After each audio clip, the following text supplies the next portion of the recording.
राधे राधे सभी को, कैसे हो सब। आई होप सब बढ़िया होगे। तो अभी आज ही मैंने लाइव सेशन लिया था, तुम्हारे बहुत सारे डाउट्स थे। आई होप मैंने वो सारे क्लियर किए होंगे। बट उसके बाद ना बहुत ज़्यादा एक रिपीटेटिव डाउट आ रहा था एंड मैंने सोचा कि यार उसकी तो मुझे वीडियो बनानी ही पड़ेगी, बिकॉज़ लाइव सेशन में मे बी वो क्लियर ना हो पाया या फिर बहुत बच्चों ने वो सेशन देखा नहीं। तो मैंने सोचा कि एक वीडियो बना देते हैं तुम्हारे डाउट क्लियर करने के लिए। एज़ यू गाइज नो, आज चॉइस फिलिंग का लास्ट डेट है एंड काफ़ी बच्चों को मेल आई है एंड उसकी वजह से बहुत ज़्यादा कन्फ्यूजन हो रहा है। किसी की मेल डोमिसाइल से रिलेटेड है कि डोमिसाइल अपलोड करो, किसी की मार्कशीट से रिलेटेड है, किसी की पीडीसी से रिलेटेड है, किसी की कैटेगरी सर्टिफिकेट से रिलेटेड है, किसी की सब कैटेगरी। तो बहुत सारे डाउट्स थे उससे रिलेटेड। तुम लोगों के ये डाउट थे कि क्या हमने सब कैटेगरी नहीं डाली है, तो हमने एप्लीकेशन में सब कैटेगरी डाली है या फिर कैटेगरी डाली है। तो अभी हम नहीं डाल पा रहे हैं किसी रीज़न से कि हमारा सर्टिफिकेट अभी बना नहीं है। क्या हमारा जो अलॉटमेंट है वो नहीं होगा, एडमिशन जो है वो कैंसिल हो जाएगा, या फिर ईडब्ल्यूएस हमारा एक्सपायर हो रहा है तो वो कैंसिल हो जाएगा। अगर किसी का ईडब्ल्यूएस है, उसने एप्लीकेशन के फॉर्म में लगाया था बट अभी नहीं तुम लगा पा रहे हो किसी रीज़न से, तुम्हारा एक्सपायर हो चुका है, तो तुम जनरल में ही माने जाओगे। तुम्हारा अलॉटमेंट कैंसिल नहीं होगा, तुम्हारी सीट कैंसिल नहीं होगी, बस तुम जनरल में कंसिडर किए जाओगे, तुम्हें ईडब्ल्यूएस में नहीं रखा जाएगा। ऐसे ही काफ़ी बच्चे बोल रहे थे कि हम रिजर्व कैटेगरी से हैं तो हम डॉक्यूमेंट अपलोड नहीं कर पा रहे हैं, कोई रीज़न है कि नहीं है हमारे पास सर्टिफिकेट अभी फ़िलहाल, तो फिर हम क्या करें।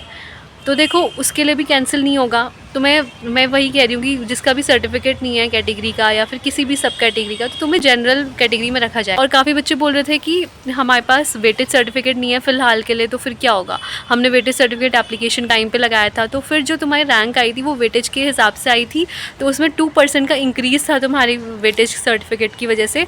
तो अगर तुम अभी नहीं लगाते हो तो फिर वो जो 2% है रिडक्शन आ जाएगा, मीन्स तुम्हारी रैंक रिड्यूस हो जाएगी, मीन्स थोड़ा सा कुछ अंतर आ जाएगा रैंक में, उस रैंक के हिसाब से तुम्हारा अलॉटमेंट होगा। आई होप ये वाला डाउट क्लियर होगा। काफ़ी बच्चों का ये डाउट था कि हम अदर स्टेट के हैं तो क्या हमें डोमिसाइल अपलोड करना है। तो जो इंपॉर्टेंट डॉक्यूमेंट्स हैं जो अपलोड करने ही हैं और इनको करे बिना तुम्हारा जो अलॉटमेंट है वो कैंसिल हो सकता है, तो फिर वो डॉक्यूमेंट्स है एक डोमिसाइल, चाहे तुम अदर स्टेट के हो चाहे उत्तराखंड के हो, तुम्हें डोमिसाइल अपलोड करना ही पड़ेगा। वहाँ पे ऑप्शन आ रहा है तो प्लीज़ अपलोड कर दो, अभी भी चांस है तुम्हारे पास। अभी बच्चों ने कुछ स्क्रीनशॉट भेजे थे तो उसमें आ रहा था कि कल तक का टाइम है, 9 AM कुछ ऐसा लिखा हुआ था उसमें।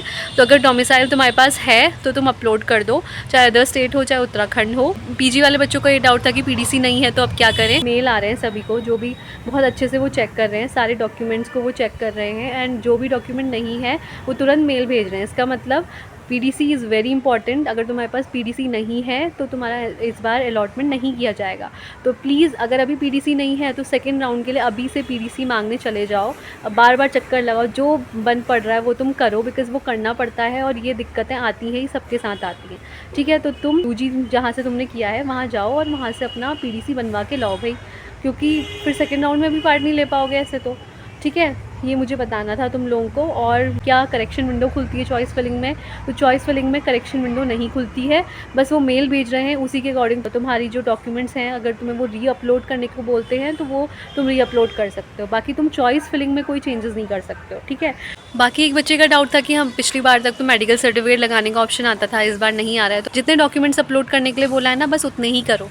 मेडिकल वगैरह नहीं बोलते हैं वो, हमारे टाइम में तो नहीं था मेडिकल का, हमने तो डॉक्यूमेंट वेरिफिकेशन के दिन मेडिकल बनवाया था। मेडिकल जो है वो अभी नहीं अपलोड करना है एंड अगर लास्ट ईयर था ऑप्शन बट अभी नहीं है तो मत करो अपलोड, कोई प्रॉब्लम नहीं है।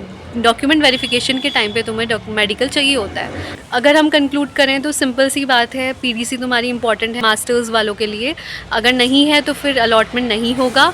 एंड दूसरी बात यह है कि डोमिसाइल होना चाहिए, डोमिसाइल इज़ वेरी इंपॉर्टेंट। और उसके बाद जो चीज़ें इंपॉर्टेंट नहीं है, अगर तुमने अप्लाई किया था एप्लीकेशन के टाइम में तो उसकी वजह से तुम्हें जनरल में कंसिडर किया जा सकता है, वो है सब कैटेगरी। लाइक तुम्हारे पास कोई सर्टिफिकेट नहीं है, लाइक आर्मी डिफेंस वाला जो सर्टिफिकेट होता है वो अभी तुम्हारे पास नहीं है, तुम्हें जनरल में ही कंसिडर किया जाएगा। वेटेज सर्टिफिकेट नहीं है बट तुमने एप्लीकेशन के टाइम पे सबमिट किया था तो फिर तुम्हारी जो 2% इंक्रीज़ हुआ था रैंक में वो डिक्रीज़ हो जाएगा। ठीक है, 2% डिक्रीज़ आएगा। तुम्हारा कैटेगरी है, अगर कैटेगरी नहीं है, ईडब्ल्यूएस सर्टिफिकेट नहीं है, तो उसमें भी फिर तुम्हें जनरल में ही कंसिडर किया जाएगा, अलॉटमेंट कैंसिल नहीं होता है। Again I am saying this. ठीक है, आई होप ये वाला डाउट क्लियर हो गया होगा। बहुत ज़्यादा ये डाउट आ रहा था चॉइस फिलिंग से रिलेटेड एंड लास्ट डेट है, अभी भी री अपलोड का ऑप्शन अगर आ रहा है तो प्लीज़ अपने डॉक्यूमेंट्स, अगर कोई भी दिक्कत है तो री अपलोड करो। और सबसे इम्पॉर्टेंट, अगर तुम्हारे डॉक्यूमेंट्स में कोई दिक्कत नहीं है तो एक बार लॉगिन करो साइट को अपनी, जो जहाँ से तुमने चॉइस फिलिंग की थी ना, कैंडिडेट लॉगिन में जाओ एंड वापस से चेक करो सब चीज़ ठीक है तुम्हारे अकॉर्डिंग। अगर सारी चीज़ें ठीक है ना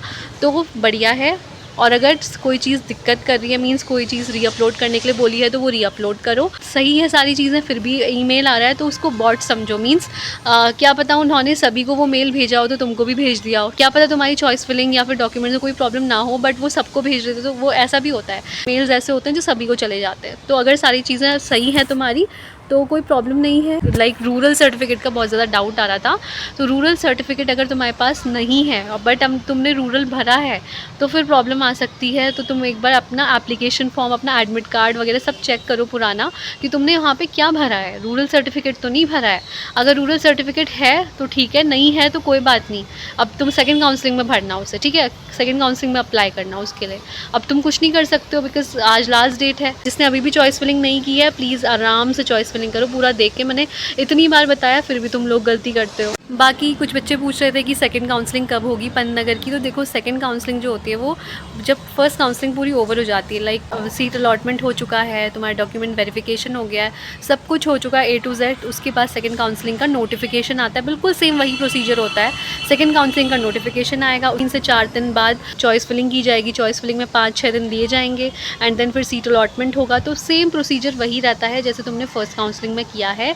तो जो डॉक्यूमेंट्स तुम्हारे पास अभी अवेलेबल नहीं है, जिसकी वजह से तुम्हें लगता है कि तुम्हारा सीट अलॉटमेंट रुक सकता है, तो तुम वो डॉक्यूमेंट सेकंड काउंसलिंग के लिए अभी से प्रिपेयर करना शुरू कर दो। Okay, I hope you got my point. तो सेकंड काउंसलिंग जो होने वाली है वो मिड अगस्त के अराउंड होती है, तो अभी से ही सारे डॉक्यूमेंट्स अपने प्रिपेयर कर लो and all the best to everyone.